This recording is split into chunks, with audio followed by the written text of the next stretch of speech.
सबको जय मसीह की। मेरा नाम पास्टर कैलाश पठारिया है और मैं गॉड विज़न मिशन चर्च कटवरिया सराय नई दिल्ली का पास्टर हूँ। तो मैं आज आप लोगों के सामने एक ऐसी बाइबल की कहानी लेकर आया हूँ जो कि बहुत ही दिल को छू लेने वाली है।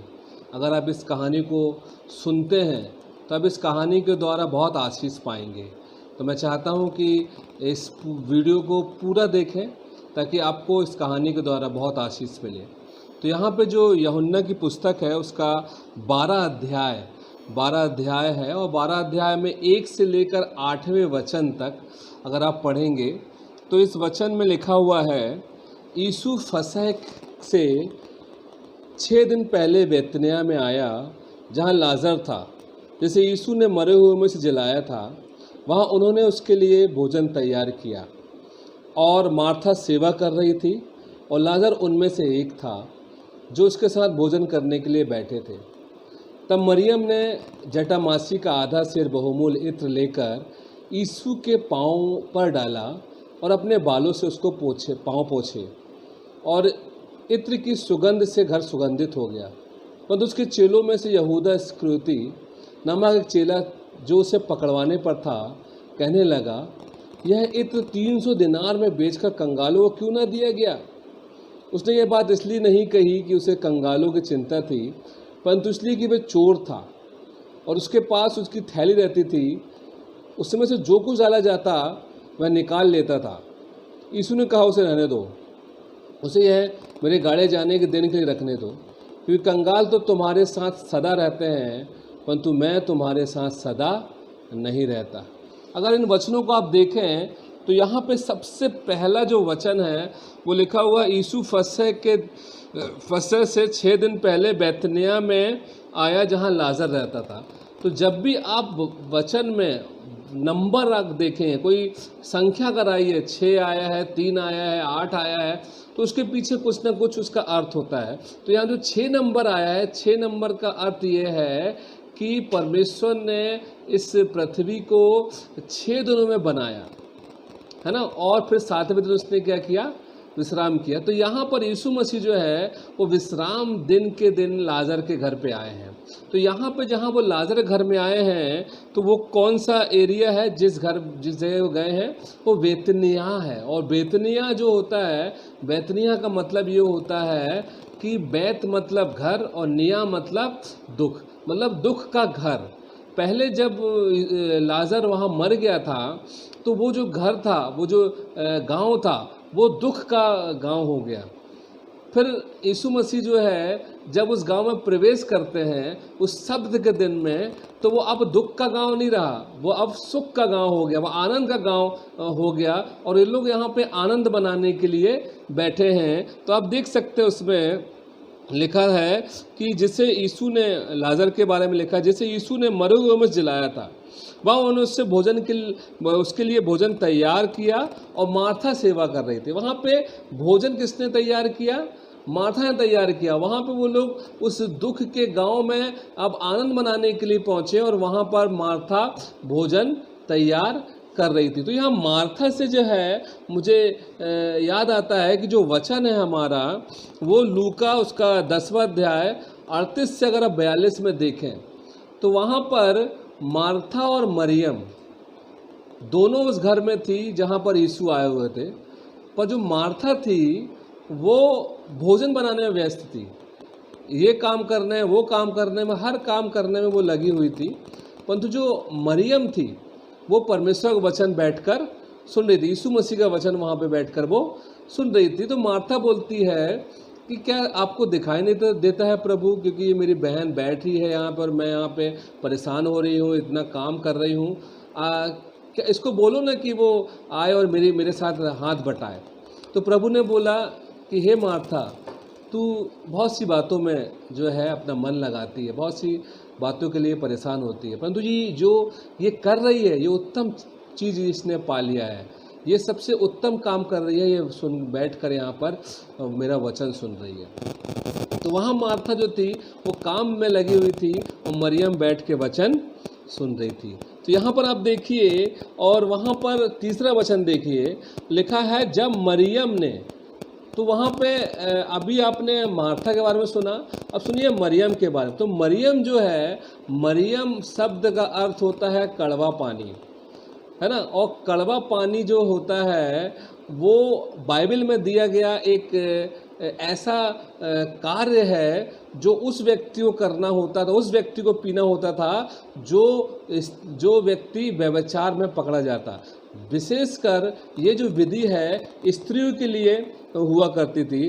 जैसे गिनती की पुस्तक उसका 5वां अध्याय 16 से 22 वचन में लिखा है कि जब कोई स्त्री व्यभिचार में पकड़ी जाती, अपने पति से धोखा करती हुई, तो पति उसको याजक के पास लेकर आता, और याजक जो है उसको एक पानी पीने को देता, जो वहाँ का जो तंबू का, जो परमेश्वर के भवन का जो तंबू है, वहाँ पे एक सोते का जो पानी है उसको लेता, और एक मटके में रख के वहाँ जो तंबू, परमेश्वर भवन के तंबू के पास जो मिट्टी होती वो उसको उसमें डाल के उसको मिलाता, तो वो पानी जो है वो कड़वा पानी बन जाता। तो जब वो जो कड़वा पानी है वो स्त्री को पिलाया जाता। अगर वो स्त्री उस कड़वे पानी को पी लेती और पीने के बाद उसका पेट फूल जाता और उसके पैर गले लगते, तो ये समझ में आ जाता है कि वो व्यभिचारिणी है। तो यहाँ पर जो मरियम है वो कड़वा पानी है। तो यहाँ पे मैं आपको ये बताने की कोशिश कर रहा हूँ कि यीशु मसीह ने जो मरियम कड़वा पानी है उसको एक मीठा पानी बना दिया। वो कैसे? क्योंकि मरियम जो है वो मिट्टी से बनाई गई है और यीशु मसीह क्या है? जीवन का जल है। जब मरियम ने यीशु मसीह पर विश्वास किया तो मिट्टी जो है वो जीवन के जल में मिल गई, और जब मिट्टी जीवन के जल में मिल गई तो वो कड़वा पानी बन गया। उस कड़वा पानी को यीशु मसीह ने पिया। वो कड़वा पानी मरियम को पीना चाहिए था, परंतु उस कड़वा पानी को मरियम की जगह यीशु मसीह ने पिया, और जो मरियम को सज़ा मिलनी चाहिए थी यीशु मसीह ने उस सज़ा को क्रूस पर ले लिया। इस तरीके से मरियम का छुटकारा यीशु मसीह ने किया। तो यहाँ पे अगर आप आगे देखें तो मरियम ने जो जटामासी का आधा सेर बहुमूल्य इत्र लेकर यीशु के पाँव पर डाला और अपने बालों से उसके पाँव पोंछे और इत्र की सुगंध से घर सुगंधित हो गया। तो वहाँ वो मरियम थी, वो मरियम यहाँ पर अब यीशु मसीह का धन्यवाद देने के लिए आई, यीशु मसीह को अपना समर्पण देने के लिए आई, यीशु मसीह के सामने जो है अपनी सबसे बहुमूल्य चीज़ को जो है उसके कदमों में रखने के लिए आए। अगर आप इस पिछले अध्याय में अगर आप जाएंगे, जिस समय लाजर की मृत्यु हो जाती है, तो जब लाजर की मृत्यु हो जाती है तो उस समय यीशु मसीह जो है वहाँ पहुँचते हैं। तो वहाँ पे मार्था भी यीशु से मिलती है और मरियम भी यीशु से मिलती है। तो जो वहाँ मार्था जब मिलती है यीशु मसीह से, तो वो क्या कहती है? मार्था क्या कहती है यीशु मसीह से कि अगर तू होता तो मेरा भाई ना मरता। क्या बोलती है वो?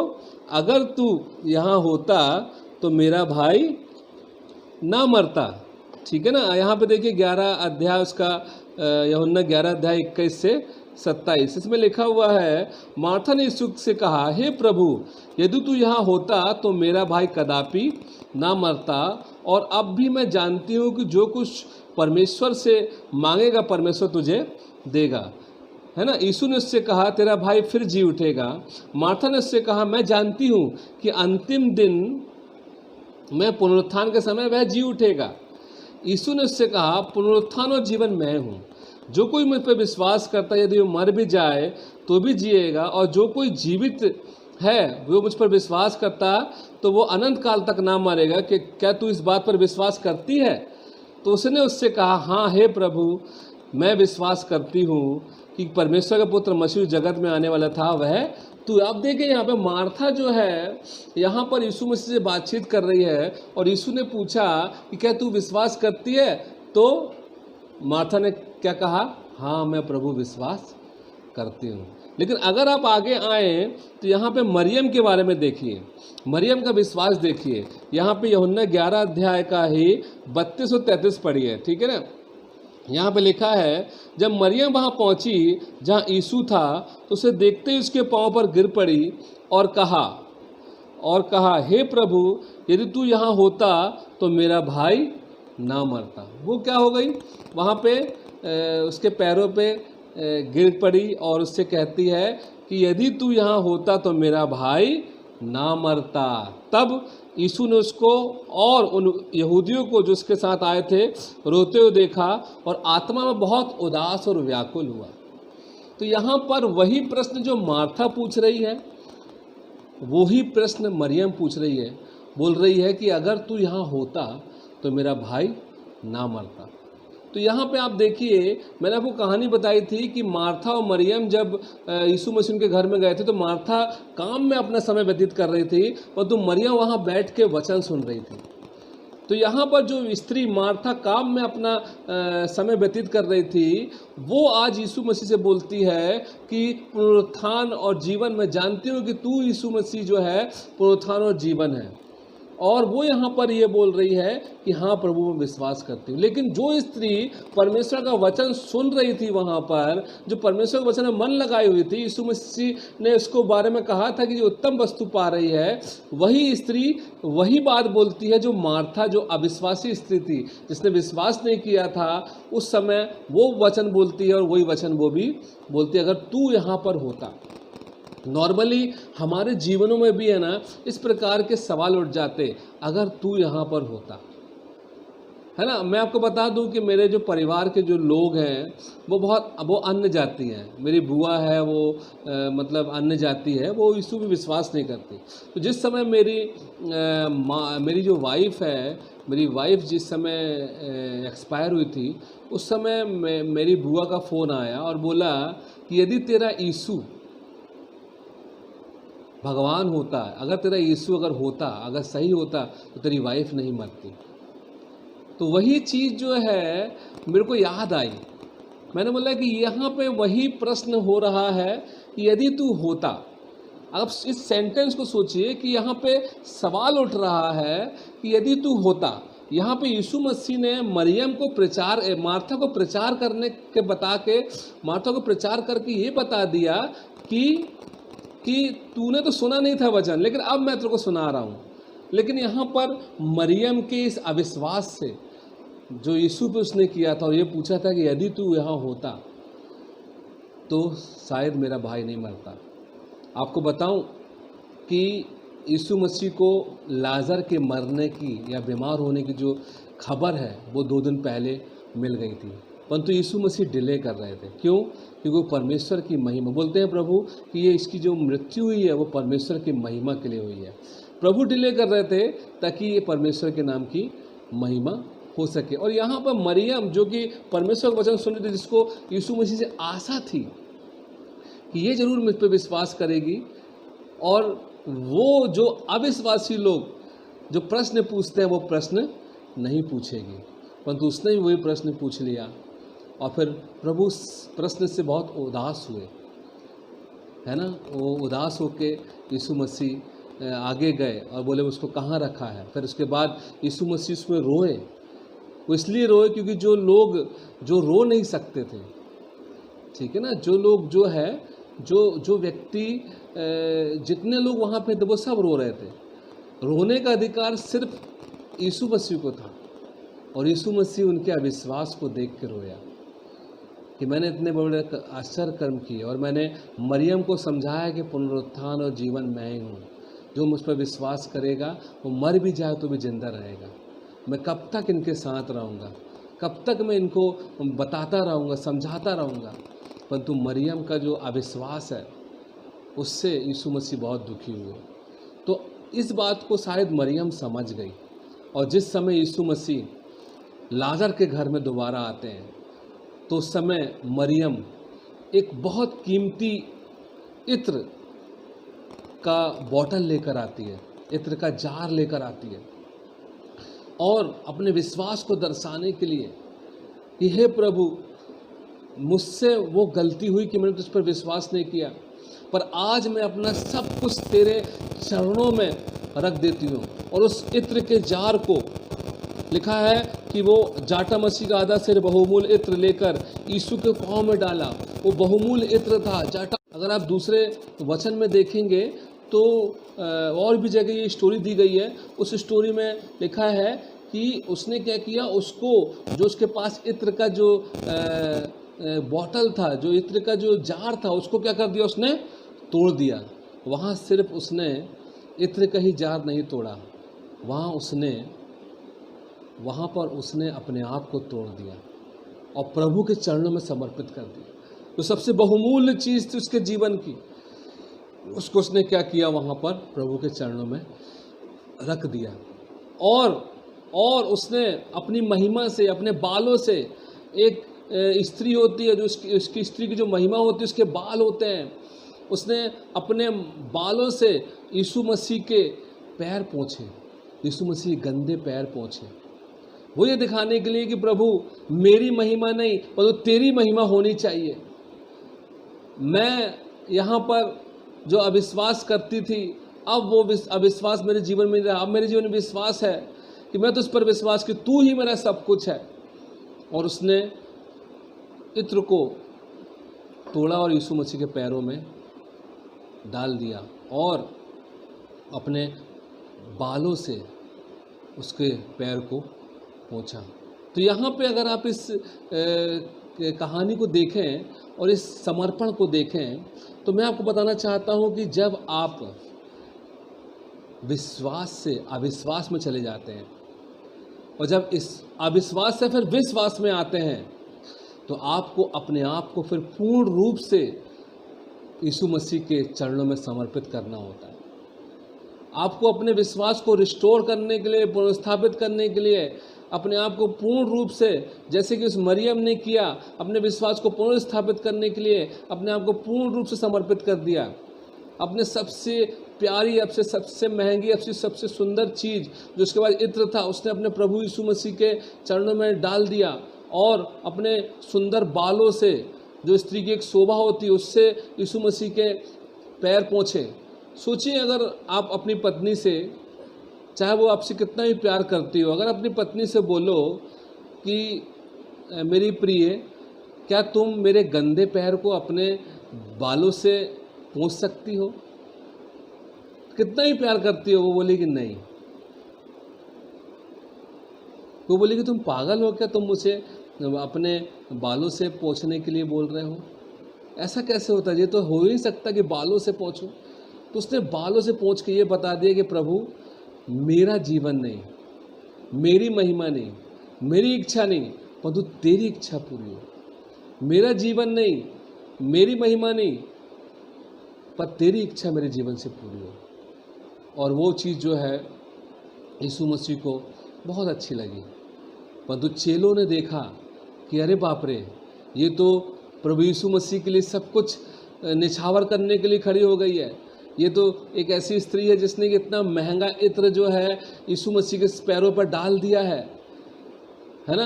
और उस इत्र की खुशबू से पूरा जो घर था वो खुशबू से भर गया, पूरा घर में खुशबू ही खुशबू फैल गई।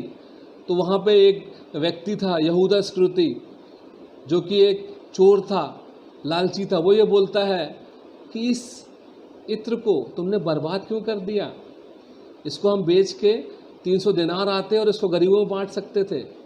पर यीशु मसीह उसको बोलते हैं इसे रहने दो, इसे परेशान मत करो, क्योंकि इसने मेरे गाड़े जाने के लिए ऐसा किया।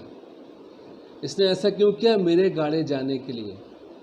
तो जो विश्वास है, जो यीशु ने कहा पुनरुत्थान और जीवन मैं हूँ, उसका जो विश्वास है, वो विश्वास जो है आपको तब पता चलेगा जब यीशु मसीह गाड़े जाएंगे।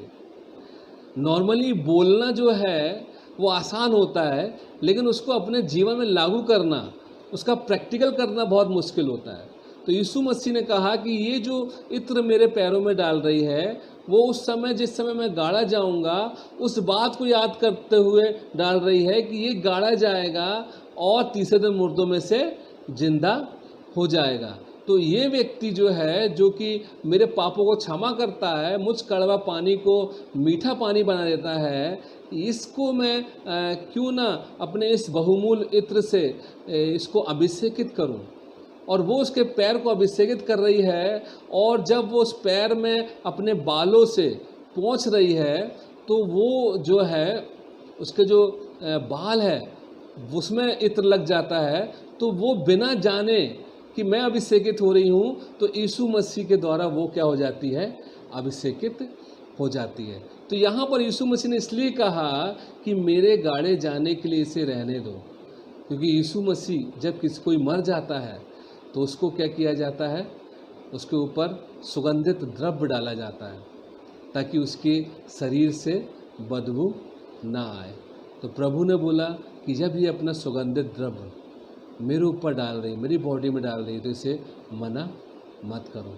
और प्रभु ने कहा कि गरीब जो है वो हमेशा तुम्हारे साथ रहेंगे, लेकिन मैं तुम्हारे साथ नहीं रहूँगा। फिर कभी गरीबों की मदद कर देना, लेकिन आज ये जो है पूर्ण रूप से अपना समर्पण मुझे दर्शाना चाह रही है और मेरे गाड़े जाने के लिए तैयारी कर रही है, ताकि मैं फिर से जी उठूँ और फिर से जो अविश्वासी लोग हैं उनके विश्वास को मैं मजबूत कर सकूं और उनके अविश्वास को दूर करके उनके जीवन में विश्वास को ला सकूं।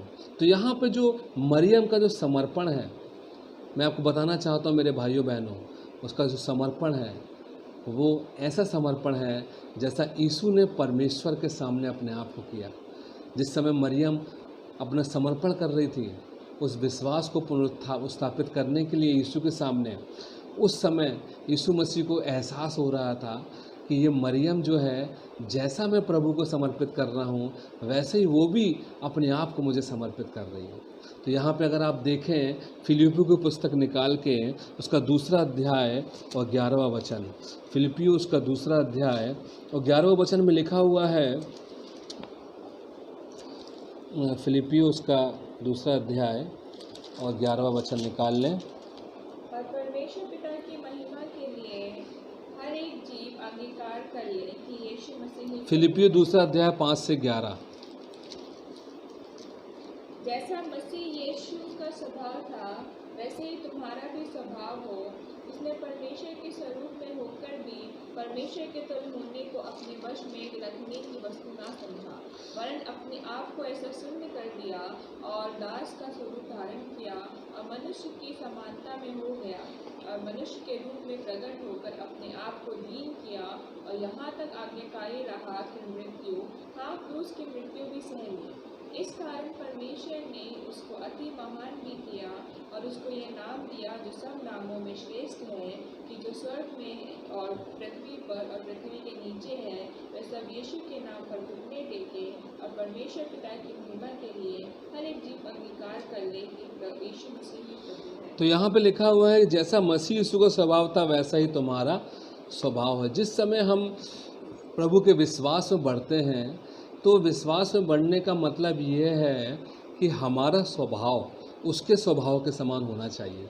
यहाँ जो मरियम है, जो यीशु मसीह के सामने अपने विश्वास को पुनः स्थापित करने के लिए आई है, अपना समर्पण यीशु मसीह को देने के लिए आई है, तो उस समय जब वो इस अपना समर्पण दे रही है, उस समय उसको प्रभु को एहसास हो रहा है कि इसका स्वभाव जो है वो मेरे स्वभाव से मिलता है। जैसा मेरा स्वभाव है वैसे इसका स्वभाव है। तो यहाँ पे यीशु मसीह इस कहानी से हमें ये सिखाना चाह रहे हैं कि हमारे जीवन का जो क्रिया है, हमारे जीवन का जो कार्य है, वो हमारे स्वभाव से या किसी व्यक्ति के स्वभाव से नहीं मिलकर होना चाहिए, परंतु यीशु मसीह के स्वभाव से होना चाहिए। हमने अपने जीवन में जो भी कार्य करते हैं वो हमको यीशु मसीह से मैच करते हुए कार्य को करना चाहिए।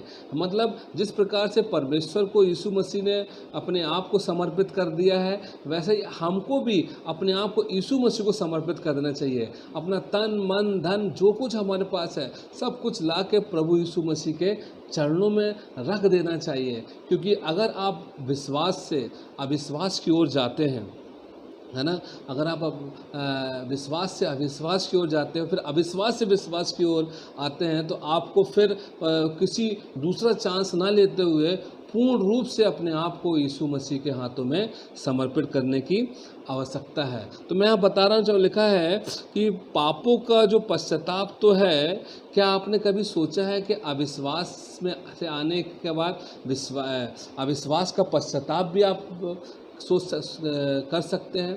क्योंकि हम पापों का पश्चाताप लगातार करते हैं, लेकिन हम अविश्वास का पश्चाताप नहीं करते। तो यहाँ पे मरियम हमको बता रही है कि जिस प्रकार से उसने अपने अविश्वास का पश्चाताप करके फिर से आके विश्वास में शामिल हो गए और यीशु विश्वास करने लगी, तो उसी प्रकार से हम लोग को भी जब हमने अविश्वास किया और यीशु से दूर हो गए, या यीशु का इनकार किया, या यीशु को का अंगीकार नहीं किया, तो वो चीज़ जो है हमारे जीवन में अविश्वास को लेकर आती है। लेकिन मैं आपको बता दूं कि आपको जो है विश्वास में वापस आने के लिए, आपको जिन बातों से आप प्यार करते थे, जिन बातों के लिए आप यीशु मसीह को छोड़ के गए थे, वो सारी बातें आज आपको ला के यीशु मसीह के चरणों में रखनी है। अपना जो कुछ भी सबसे पसंदीदा चीज़ें हैं, जो कुछ जिससे आप ज़्यादा प्यार करते हैं, जो आपके जीवन का 1% है, जो आप छोड़ना नहीं चाहते हैं, वो सारी चीज़ें आप यीशु मसीह के चरणों में ला के रख दीजिए। जब आप इस चीज़ को यीशु मसीह के चरणों में ला कर रख देते हैं, तब आप विश्वास में पुनर्स्थापित हो जाते हैं। लेकिन अगर आप वो आज चीज़ आप अपने पास रखे रहते हैं और उसको छोड़ना नहीं चाहते हैं और उसी में जीवन व्यतीत करते हैं, तो आप विश्वास में पुनर्स्थापित नहीं हो सकते। विश्वास में पुनर्स्थापित होने के लिए आपको सब कुछ, जिस चीज़ से आप प्यार करते हैं यीशु मसीह से ज़्यादा, वो सब कुछ यीशु मसीह के चरणों में आपको रखना होगा। अगर आपने अभी तक ये काम नहीं किया, तो मैं आपको प्रोत्साहित करता हूँ कि भाइयों बहनों, अपना सब कुछ प्रभु यीशु मसीह के चरणों में रख दीजिए, ताकि वो आपको फिर से विश्वास में पुनर्स्थापित कर सके। हालेलुया, धन्यवाद, जय मसीह।